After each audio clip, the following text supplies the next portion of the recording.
Hello, everybody. I always aim to have people on my show who know what they're talking about and have something really valuable to share. And then sometimes I have guests who have a depth of knowledge that I really respect above and beyond. And they're guests who I know that I want to have back. And this guest today is one of those people. She is a sex and intimacy coach, and her name is Xanet Pailet. She also is the author of 2 books, one of which is about to come out at the end of March this year, 2026. She also wrote a highly rated book called Living an Orgasmic Life. I am working my way through it right now and highly recommend it. It is really, really well done. So today we're talking largely about sexless marriages and what you can do about that. And part of the conversation focuses on the difficulty couples have in talking about sex at all. She introduces, her method of helping people with that. I expect you'll get a lot out of this conversation. And like I said, I intend to invite her back for more. Thanks for being here. Here we go. Welcome, Xanet. Thank you, Karen. I am excited to be here and have this conversation with you. Yeah, I'm so glad you're here. And, we worked through a few technical issues this morning, but we've got it all figured out. And so, yeah, I'm excited to get started. And I'm hoping that you can start us off by orienting us. Where are you in the world? Oh, yes, I am in, I want to say sunny Asheville, North Carolina, but actually there's snow outside our door. So I'm in freezing cold Asheville, North Carolina right now. Yeah, sounds like it's been a rough winter for you. It has been. Well, you are off to greener pastures soon. I am. I'm headed to Costa Rica to lead a couples intimacy retreat, which I'm super excited about. And then to go to a retreat to recover from the retreat. A couple of weeks off in some warmer weather, it will do me good for sure. Sounds like it'll be well deserved. Yeah, for sure. So, how would you describe the work that you're doing now? So, for the last 15 years, I've been a sex and intimacy educator and coach. And I have been initially spent a lot of time working with women on helping them overcome trauma and sexual wounding and feeling disconnected from their sexuality. And in the last 7 years, I've been really focusing my work on couples, many of whom have a lot of issues around intimacy, around sexuality, who may be living in a sexless marriage as well. And through my work, which is very experiential, somatic, interactive, I help them overcome those barriers and find emotional safety again and reconnection and deepen pleasure and passion. It's so wonderful. It's such a common issue for couples, especially as they enter midlife and perhaps the kids leave. Yeah. And then they're finally looking at these issues that they maybe haven't addressed over many, many years. So yeah, we need we need people like you. So what brought you to the work? Well, I mean, I came to the work through my own healing path, Karen. So I was, by training, I'm a lawyer, healthcare lawyer, and I was living in a sexless marriage for 26 years, a long time to be in a sexless marriage. And when we finally divorced, when I turned 50, I knew that I needed to really take a hard look at what was going on for me, because most of the issues were related to me and my lack of desire, me having a lot of trauma around my sexuality and my body, and feeling totally disconnected and dissociated during sex. And that sort of opened the doorway to like, oh, wow, there's all of these different modalities that are out there, and there's ways and opportunities to be able to start to reconnect with your body and reconnect with your pleasure and reconnect with your sexuality. And at that point, I was like, I think this is really what I want to do for my career, like for the second part of my second chapter of my life. Who knows what the third one will be, but the second chapter of my life feels like this is something that's very important to me. As I went through my own healing, things were really shifting. And I really wanted to be there for women and especially for couples who were having these challenges because nobody was there for us when we were going through that. Yeah, it can feel very isolating, can't it? Very. Yeah, and you feel broken. You know, as the person who really had all the sexual issues, I felt totally broken. Yeah, yeah. And it's really easy for couples who are dealing with that to start pointing fingers, and blame starts and the shame, and then that Yeah. really feeds that cycle, right? Yeah, yeah, it definitely feeds the cycle. It creates more conflict in the relationship. There wasn't a ton of safety in the relationship to begin with, right? But it creates even less safety in the relationship.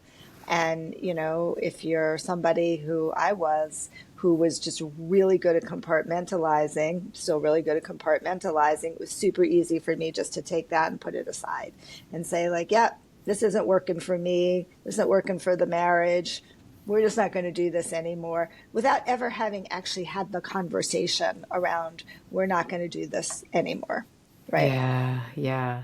Did you find it almost easy just to say, "Oh, this doesn't even really matter. We can be married and Yeah, not for have me, sex." And totally, because I hated sex. Like there was nothing about it that I enjoyed that was pleasurable. It had a lot of anxiety associated with it, had a lot of pain associated with it, it had a lot of drama associated with it. I never got the like, why would people actually want to have sex, to be honest with you? Like it just never dawned on me that I know it's supposed to be pleasurable, but it wasn't ever for me. So it was super easy, like something that's incredibly distasteful and painful. You're just like, yep, nope, we're done. yeah. I don't think it was great for my ex-husband. I think he had a lot of resentment around it, a lot. And that just came out over the next, I don't know, 20 years. Yeah, and that just builds on itself and Totally. creates even more problems. So, yeah, it Yeah, makes sense. totally. Totally. So, how do you define intimacy? So I use this word intimacy, right? I break it down phonetically. Into me see. Into me see. So that's what I think intimacy is really about. Intimacy is about totally opening yourself up and exposing yourself so that somebody can actually see into you, see who you are, accept you and love you for all of your wounds and all of the, crap that you bring into the relationship, right? But that's what intimacy is to me. It's a very deep connection with another person where you feel really safe to be able to take risks, to allow them to actually see how vulnerable you are, to see your little wounded boy, your little wounded girl, to be able to really like feel like you're seen and understood by somebody, and that they're not going to use that against you or try to use that to manipulate you. And how do you see that relationship between intimacy and sex? So I think they're integrally related, right? I think that especially for a lot of women tend to want and need that emotional intimacy and connection before they are really able to open up truly sexually, right? I think that's a huge issue for women. And I think this is one of the places where like it's, we're just chasing our tail, because for a lot of men, it's actually exactly the opposite. They often find that emotional connection after they have the physical connection and the physical intimacy. And that's one of the pain points, if you will, the friction points that I often see in relationships with couples, right? Yeah. But they are very, very intricately related because, like, if you think about it, right, when you are really totally open sexually, it's the most vulnerable that you can be next to childbirth, which is the most vulnerable place that a woman could be, right? But Mhm. next to childbirth, sex is the second most vulnerable place that you can be emotionally, physically. And if you don't have that feeling of emotional connection and intimacy with your partner, it's just not going to be as enjoyable. It's not going to necessarily be something that you're going to want to do over and over again. It's not something that you want to necessarily come back to because it doesn't have that same level of, I'd say, intensity and depth that happens when you actually do feel a deep level of intimacy with a partner. So it seems like trust is going to be an extremely important Totally. piece in this in order for that connection, that intimacy to feel okay. Yeah, 100%. Like you've really got to feel like you can trust your partner with your body, with your consent, with your safety, and with your emotions and vulnerability. That Yeah. is super important. And it goes both ways too, right? Because, yes, it's very vulnerable for a woman to have sex, but it's also vulnerable for a man to have sex as well, right? I mean, they're under a lot of pressure to perform. And that's all vulnerable as well, especially if like things don't go right in the bedroom, which sometimes they don't. Yes, and that really reminds me of how so many couples in midlife stop having sex because the man has has trouble maintaining an erection or getting an erection, and Yep. so he feels like, oh, that's shameful. I can't do that anymore. So we're just going to shut this down. Yep, yep. That is definitely one of the issues that couples face in midlife. And if there's not a lot of trust in the relationship, if they feel like you can't actually talk about that, and you have a level of understanding that like erections come and erections go, and that's just a normal part of male physiology, and especially as men age, erections come and go sometimes more frequently, then that can create a lot of shame, right? And so and then it also creates a lot of pressure for the man to be able to perform, to stay hard, right? To stay hard long enough so that she gets what she wants. Like these are all the things I hear over and over again from male partners at times, for Yeah, sure. Yeah. yeah, yep. So it definitely goes both ways.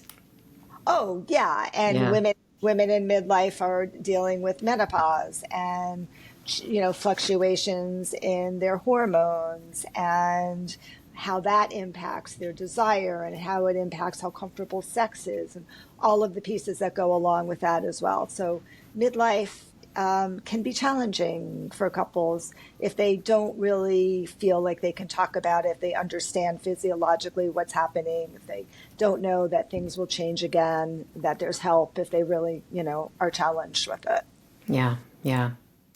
And how important do you think it is for long-term partners to have sexual relationships, and how likely do you think it is that they'll stay together if they don't?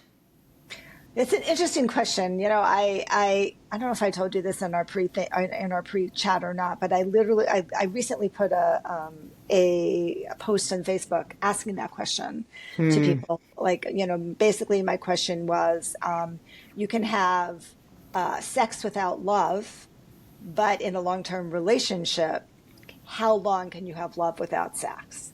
And it was there were really interesting responses that I got back from a lot of people.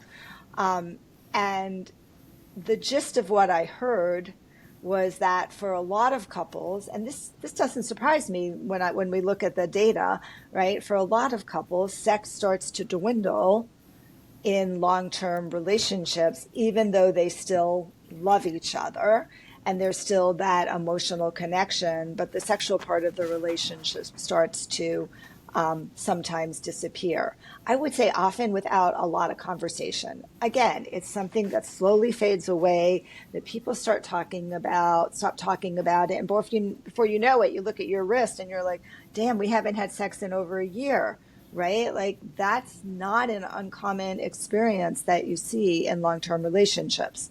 So the question really comes down to, can that survive?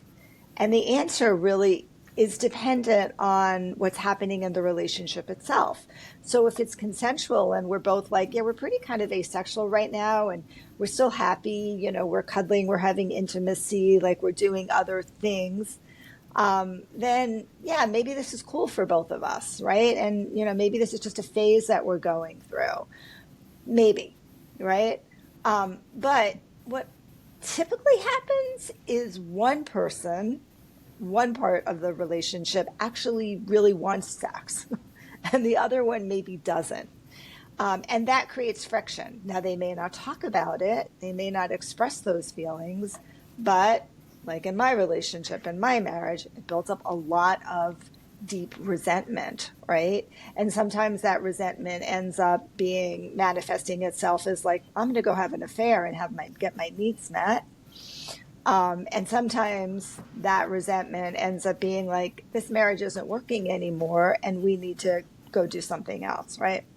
So there definitely can be, I always tell couples this, there can be very serious consequences when your sex life stops altogether, especially if there haven't been conversations about it. But there are couples that are very happy, at least they profess to be very happy, without having sex anymore. And I think I would also say like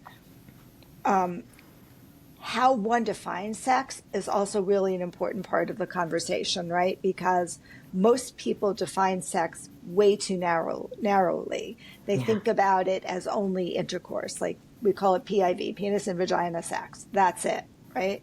And if you define sex that way, then yeah, if your partner is having erection issues, if sex is uncomfortable for you because you're going through, if intercourse is uncomfortable or penetration because you're going through menopause, then you take a lot of other options off the table, right? And so, I always tell people like my goal is for everybody to understand that sex is this big smorgasbord and you can have like appetizers, you can have main courses, you can have desserts, you can change it up, you can have a cherry on top, or you can have ice cream, right? But there's lots of ways to be able to connect with the partner sexually that doesn't necessarily have to involve penis and vagina sex.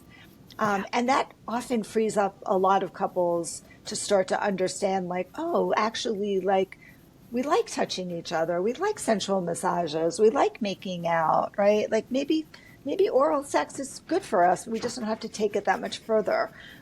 That starts to shift things when people begin to realize there are a lot of other different ways to have an erotic connection with a partner. Yeah. Yeah. Wonderful. And I like how you also said that they might still have other ways of being intimate that might not even involve sex. I mean, Right. that can help to be a little bit more like a glue in a relationship, right? Absolutely. Yeah. I mean, for a lot of people, the emotional connection, the physical touch, right? Like, especially if touch is your love language, which it is for many people, not having physical touch can feel like you're just, drowning, right? Like you just feel so malnourished, if you will. So there are ways to keep up like physical connection without it even having any erotic component to it. But, I don't know, like it's hard for me to think about it because I didn't have sex for 26 years and then I started having sex at age 50. And I was like, oh my God, look at what I've been missing out on all this time, right? And maintaining a really active sex life for me in my 60s has been incredibly important and satisfying as well. So, everybody's different. And I never make judgment. Like if it works for you, great. If you're happy, great. If the relationship is solid, more power to you. That's fantastic. But if it's not, you got to look at that. Yeah, and I think that's really important to say because I think that's true that a lot of people end up not really knowing what they're missing out on. Yes, And that can be a really beautiful part of a full life. absolutely. 100%. Yeah. So we have a lot of women who listen to this show. And so I'm particularly interested in the role that menopause might play in all of this. You mentioned that a little bit earlier, but maybe you can tell us more what your take is. Yeah, I mean, I think there's a couple of elements around that. So there are absolutely physiological changes that happen in our body, right? And, we know now more than we even did 10 years ago that a lot of women start experiencing some of these perimenopausal symptoms in their 30s, right? In their mid to late 30s, right? It's not just when you hit 50. And it goes on for a longer period of time. We start seeing shifts happening then. And so, dealing with the physiological symptoms is important, right? And there are, I think more so now than ever, there's much more acceptance that there are ways to treat this, right? We're beginning to have a lot more general acceptance around hormone therapy, which I'm a huge proponent of Me for too. women for a lot of reasons, right? Not just for, Yeah. their sexuality, but for bone strength and osteoporosis and osteopenia and all those, everything. And cardiac health. Yeah, Cardiac absolutely. health, everything, right? Like we need our freaking hormones. That's what I tell people. And so that can start, there are some solutions, if you will, for sex being uncomfortable, for tissues being dry, topical hormones, bioidenticals, like all of that can be extremely helpful at times. And so I think that's a very legitimate piece, a very legitimate concern that women have. And during that period of time, maybe you do have to shift some things. Like really, maybe penetration isn't going to work, but you can do other things. But, and I think you kind of made reference to this a little bit. Like you don't know what you don't know. And in my experience, a lot of women use menopause as an excuse to stop having sex because honestly, it hasn't been very good for them, Yeah. right? It's been routine, it's been mundane, it goes very fast. They're not getting their needs met. They're really not having a lot of pleasure. They might be faking orgasms. Like, does this all sound familiar, ladies listening? Right?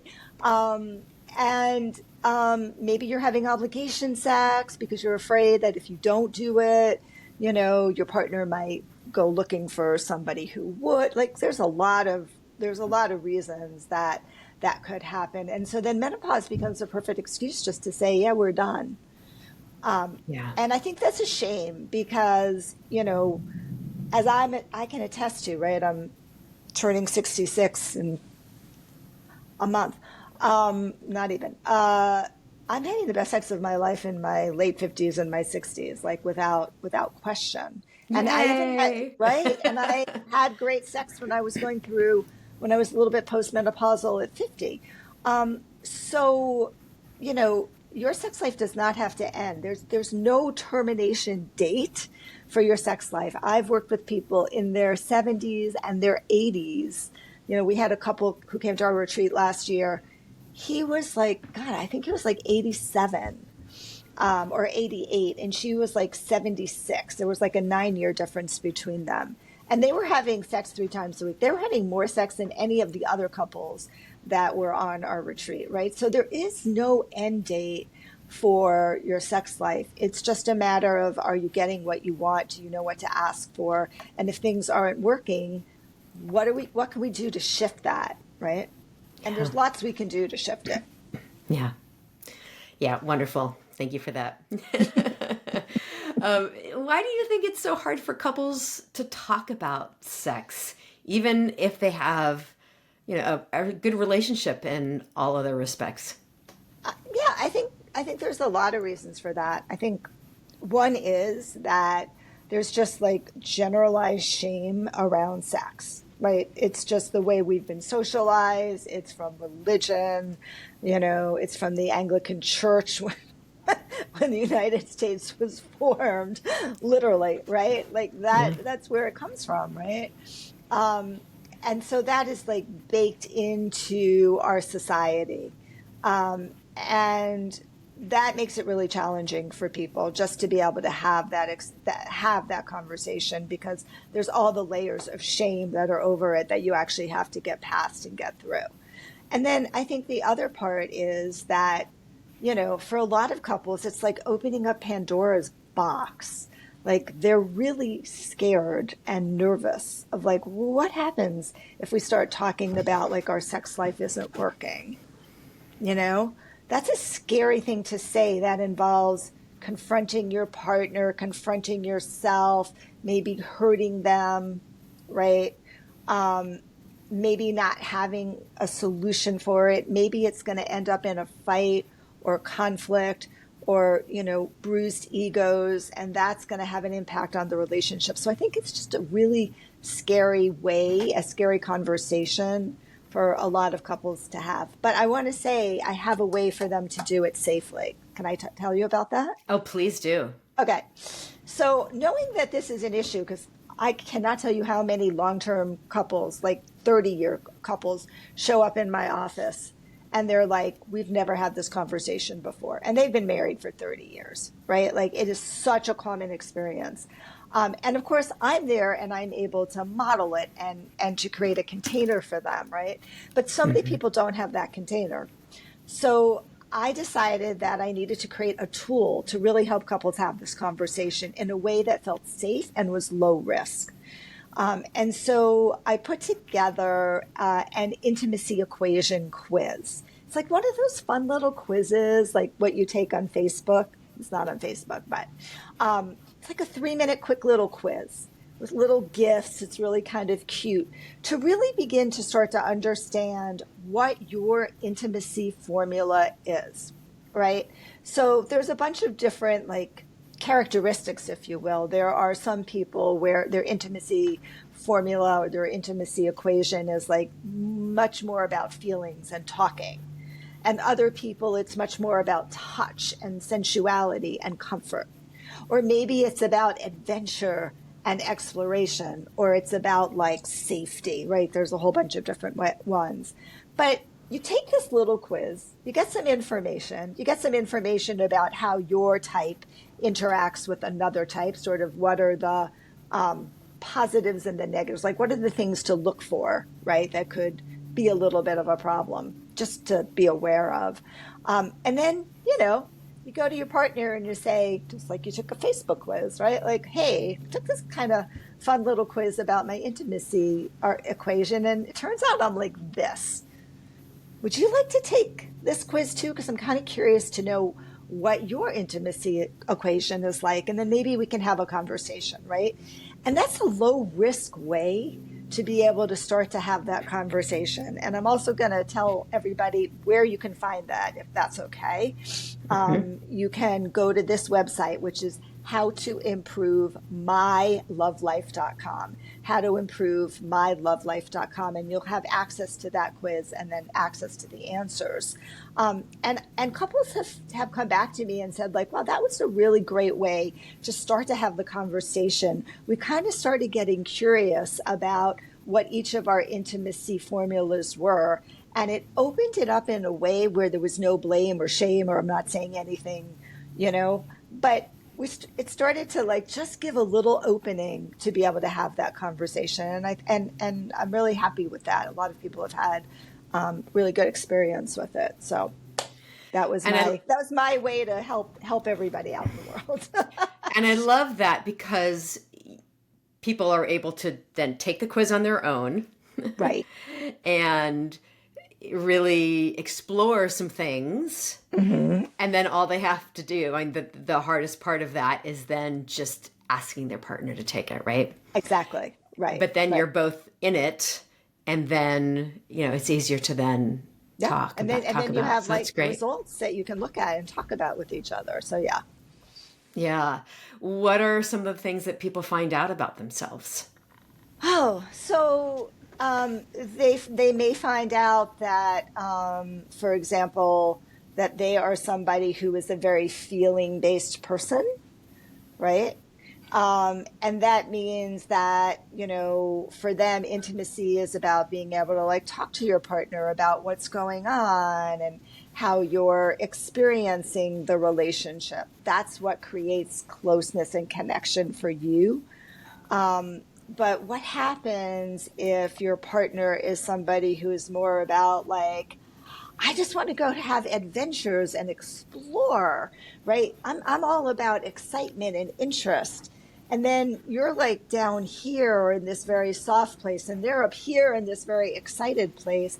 And how do you figure out how you can actually meet each other in the middle, right? Because their way of, solving problems is not about talking.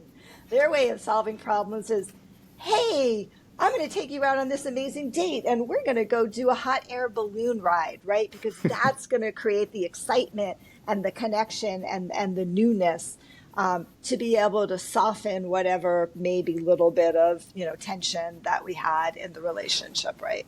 And learning like, there's good things about being a very like emotionally a person who really needs to talk around their emotions. But there's also ways in which it could overwhelm your partner, right? Especially if they're somebody who is more, adventuresome and they're more like in that area, can be challenging. So how do you navigate that?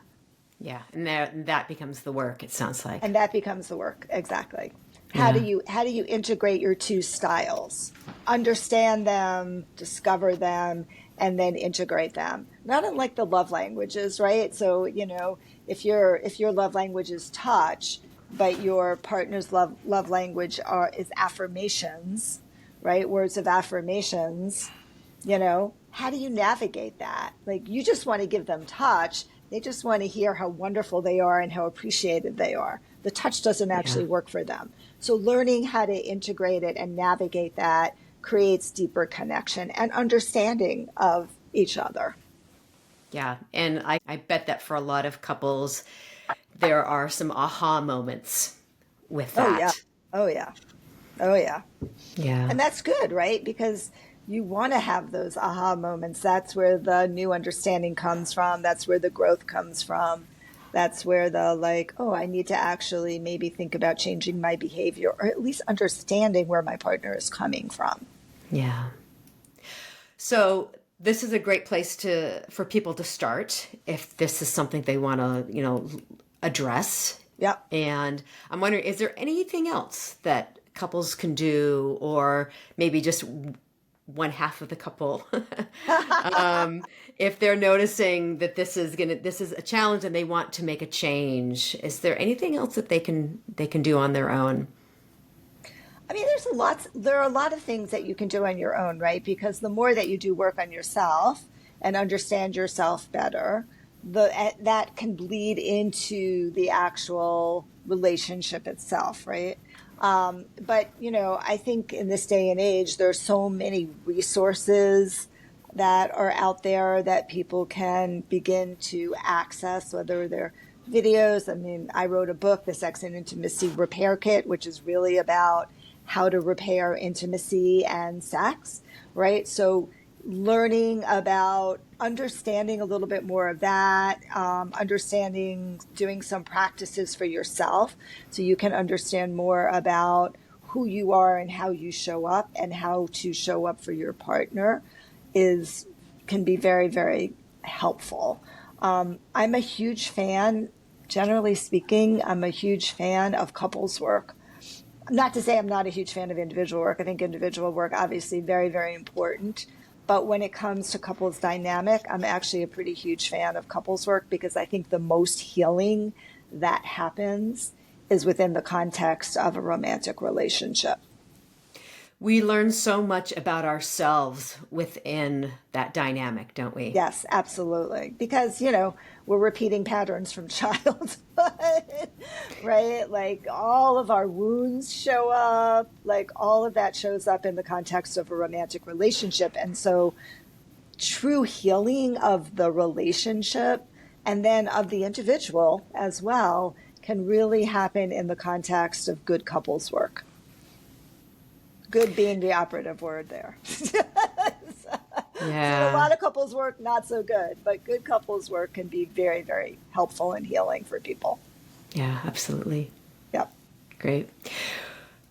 What do you understand about relationships now that you didn't understand before you started doing this work? Oh my God. Oof. I, Maybe just one or two things. yeah. I think I understand how important it is to do your own work. How important it is for you to know what your triggers are, how your triggers show up in the context of the relationship, what your childhood wounds are, how they impact the relationship as well, and to be open to seeing things inside of yourself that maybe you don't actually want to see, right? Some very, very, very hard truths. I think that I've also learned that relationships are really complicated. There's a lot of layers to relationships, and that's also okay. Like, that's normal. It's to be expected. And also, and I think this is maybe the most important lesson I've learned, Karen, is that in the context of a romantic relationship, you are absolutely going to hurt your partner, and you're going to be hurt by your partner. That is normal and natural.